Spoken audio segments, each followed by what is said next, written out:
ஆலு மேத்தி தான் பண்ண போகிறோம். இப்போ அதுக்கு பார்த்திங்கன்னா இந்த மாதிரி உருளைக்கிழங்கை வந்து கட் பண்ணி எடுத்து வச்சுக்கோங்க.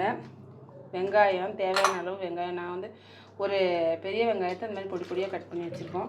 ஒரு 8 பல்லு பூண்டு, ஒரு பச்சை மிளகா, வெந்தயக்கீரை அது கொஞ்சம் சுத்தம் பண்ணி எடுத்து வச்சுருக்கோம். தக்காளி, ஒரு தக்காளி நல்லா இந்த மாதிரி அடித்து வச்சுருக்கோம். நல்லா காயிட்டும் ஃப்ரெண்ட்ஸ். ஃப்ரெண்ட்ஸ் இப்போ ஜீரகத்தை சேர்த்துடலாம்.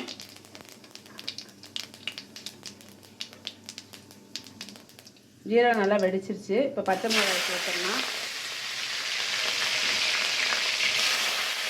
வெங்காயத்தை சேர்த்துடலாம், பூண்டை சேர்த்துடலாம். எல்லாத்தையும் நல்லா வணக்கி விட்டுடலாம் ஃப்ரெண்ட்ஸ். எண்ணெய் பிரிகிற அளவுக்கு நல்லா அப்படியே ப்ரௌன் கலர் ஆகணும். அந்த அளவுக்கு வந்து நம்ம வணக்கி விட்டுடலாம். கொஞ்சம் உப்பு சேர்த்துடலாம். அதில்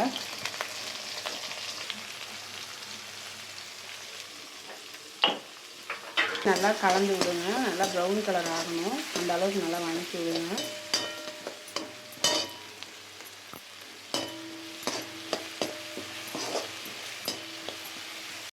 மஞ்சள் வெடிச்சது நல்லா வணங்கிடுச்சு. இப்போ தக்காளியை சேர்த்துடலாம்.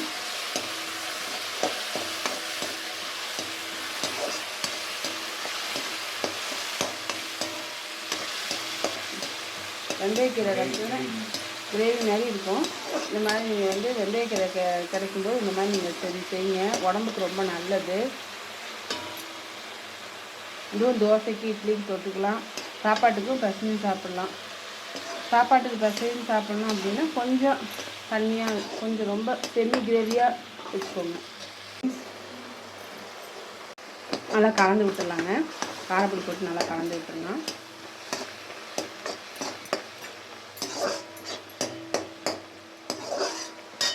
கொத்தமல்லி பொடி சேர்த்துக்கலாங்க.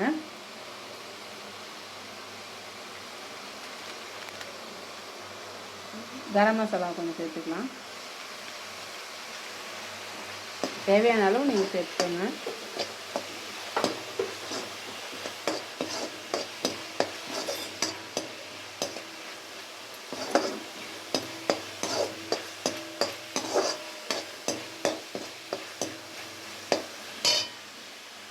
நல்லா வணங்கிடுச்சுங்க ஃப்ரெண்ட்ஸ். இந்த ஸ்டேஜில் வெட்டி வச்சுருக்கிற உருளைக்கிழங்கு சேர்த்துடலாம்.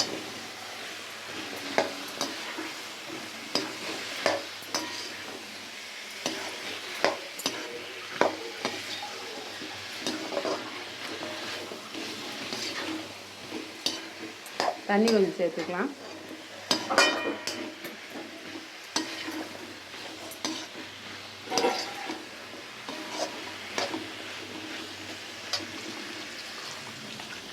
தண்ணி கொஞ்சம் சேர்த்து சிம்மில் வச்சு கொஞ்சம் மூடி விட்டுறலாம். உருளைக்கிழங்கு வேகணும்.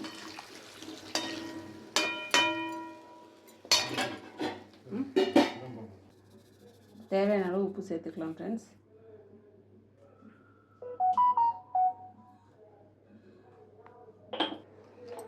பால் கொஞ்சம் சேர்த்துக்கலாம்.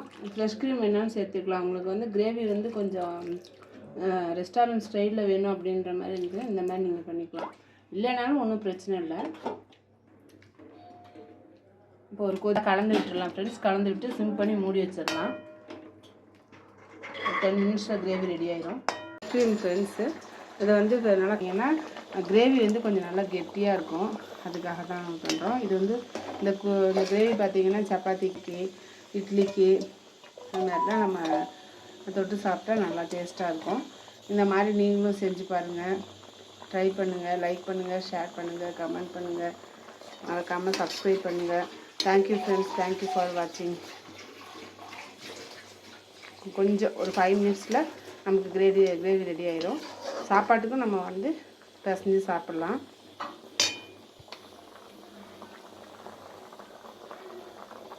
வெந்தயக்கீரை வந்து உடம்புக்கு ரொம்ப குளிர்ச்சி.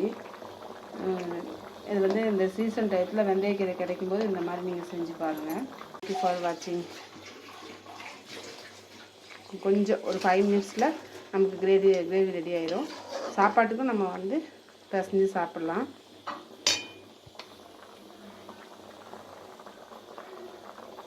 வெந்தயக்கீரை வந்து உடம்புக்கு ரொம்ப குளிர்ச்சி. இது வந்து இந்த சீசன் டயத்தில் வெந்தயக்கீரை கிடைக்கும்போது இந்த மாதிரி நீங்கள் செஞ்சு பாருங்கள். அதனால் சூப்பராக ரெடி ஆகிடுச்சிங்க ஃப்ரெண்ட்ஸ். தேங்க்யூ ஃபார் வாட்சிங்.